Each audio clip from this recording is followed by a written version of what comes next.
meilleure radio. Radio Afrique Santé. Les meilleurs animateurs. Le son qui vous fait vibrer. Glissez dans l'univers merveilleux des contes tous les jours à 20h avec l'émission radio la plus captivante. Conte, raconte. Conte, raconte. Laissez-vous transporter par des histoires envoûtantes, des personnages extraordinaires et des aventures sulfureuses. Que ce soit des contes classiques révisités ou des créations originales, nos contes vous feront vivre des moments magiques remplis d'émotions. Ne manquez pas l'émission Conte, raconte. La petite parenthèse à ouvrir ensemble tous les soirs à 20h. Évasion et émerveillement assurés. C'est seulement sur Radio Afrique Santé.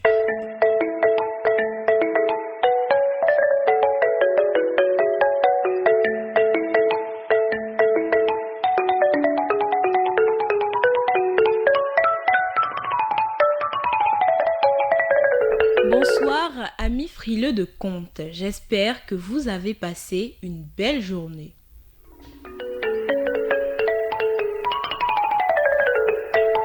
On se retrouve pour une nouvelle histoire de notre livre, L'orphelin et le lépreux.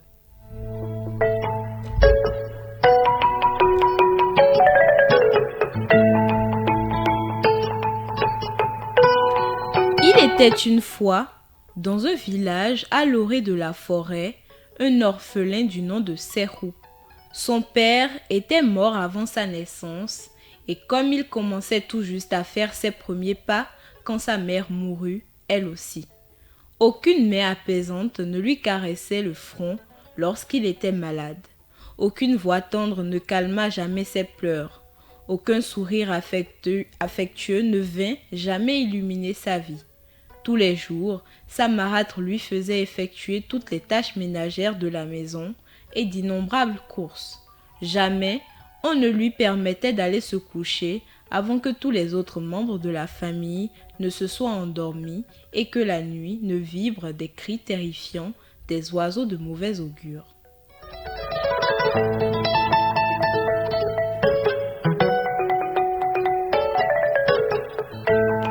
L'un des passe-temps favoris de sa marâtre consistait à lui donner un bout de tissu noir et à le regarder le laver et le relaver, alors qu'éreinté, les mains couvertes d'ampoules, il tentait de changer sa couleur d'un noir de jais en un blanc immaculé.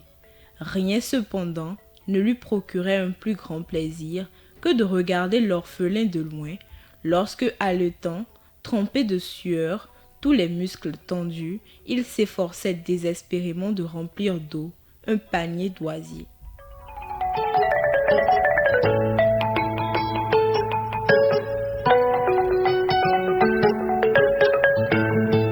La cruauté de sa marâtre aurait brisé le moral de Serhou, n'eût été son rêve de devenir un membre prospère et respecté de la communauté de son village.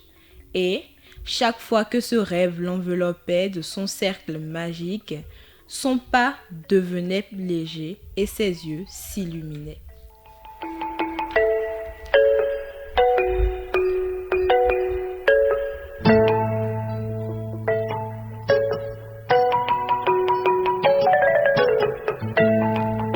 Mais au fil des ans, le rêve s'estompait et la tristesse envahit Serhou.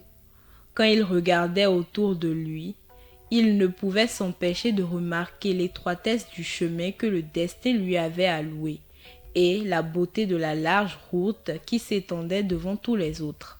Chaque enfant de son groupe d'âge avait un père pour l'instruire des us et coutumes de ce monde, une mère pour relever, des frères et des sœurs pour partager ses joies et ses peines.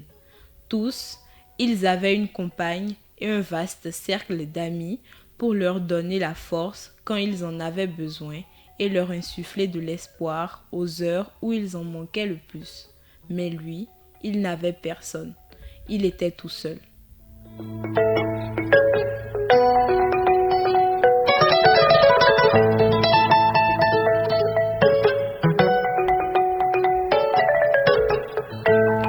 Un jour, la marâtre de Serhou le maltraitait tant que quelque chose en lui se brisa. Il se retira dans sa chambre et s'effondra en pleurs. Jamais auparavant, le monde ne lui avait paru plus sombre. Mieux vaut partager le sort des bêtes des champs que de rester un moment de plus dans ce village, s'écria-t-il. Aussi se faufila-t-il hors de la maison et il se dirigea vers la jungle.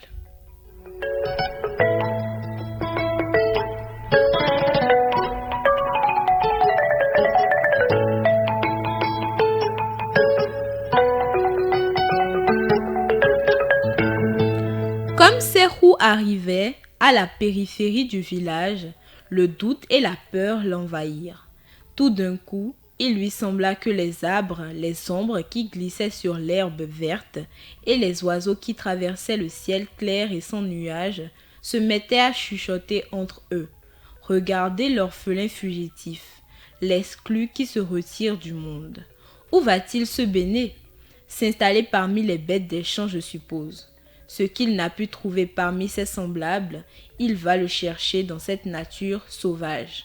Si la jungle le rejette aussi, où fuira-t-il? Où fuira-t-il le paria, l'orphelin fugitif?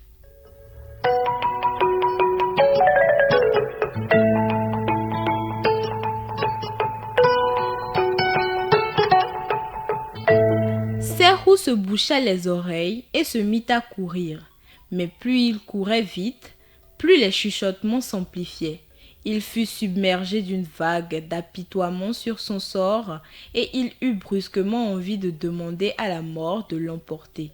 Il regarda autour de lui et vit au loin une corde qui pendait à un manguier. Et, immédiatement, il décida de se pendre. Il grimpa à l'arbre, attacha solidement un bout de la corde à une branche et fit un nœud coulant à l'autre bout. Il allait glisser la tête dans le nœud quand un gargouillement dans son estomac lui rappelait qu'il n'avait pas mangé de la journée. Aussi tendit-il la main et il cueillit une poignée de grosses mangues appétissantes.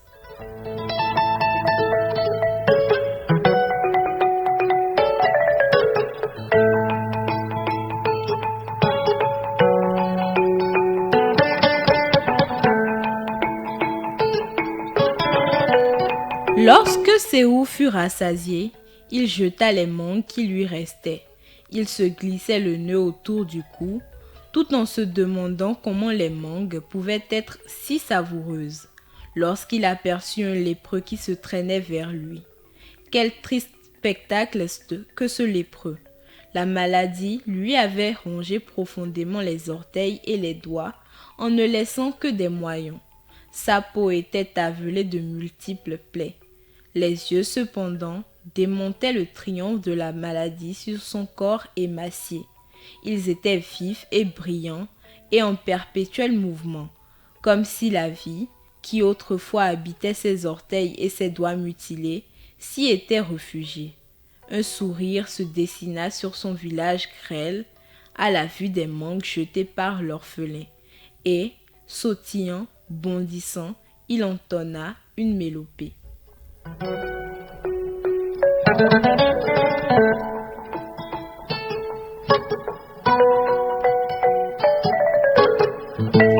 J'avais faim. Regardez, Dieu m'a apporté de la nourriture. Il y a un moment que je contemplais la mort. Maintenant, je me réjouis d'être en vie. Même si la lèpre m'a privé de mes orteils et de mes doigts, je m'accrocherai à la vie, car qui sait quelle bénédiction demain m'apportera.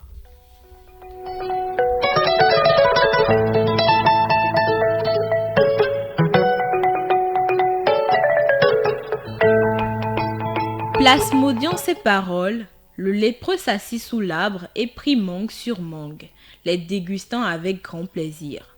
Quand il fut enfin rassasié, il mit les quelques mangues qui lui restaient dans son sac et revint sur ses pas.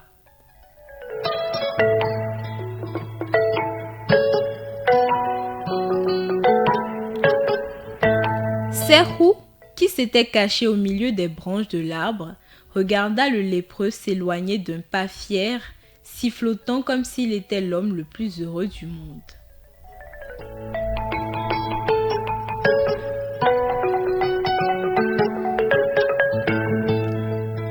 Merci de nous avoir suivis et on se dit à demain pour la partie 2 de notre histoire.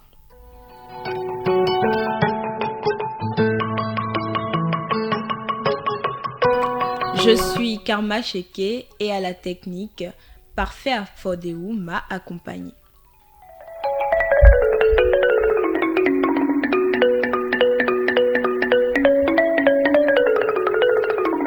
Bonne soirée à vous et à demain.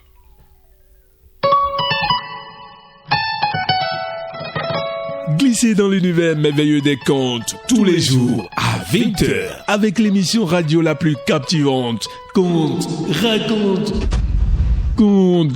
raconte. Laissez-vous transporter par des histoires envoûtantes, des personnages extraordinaires et des aventures sulfureuses. Que ce soit des contes classiques revisités ou des créations originales, nos contes vous feront vivre des moments magiques remplis d'émotions. Ne manquez pas l'émission Conte, raconte, la petite parenthèse à ouvrir ensemble tous les soirs à 20h. Évasion et émerveillement assurés. C'est seulement sur Radio Afrique Santé.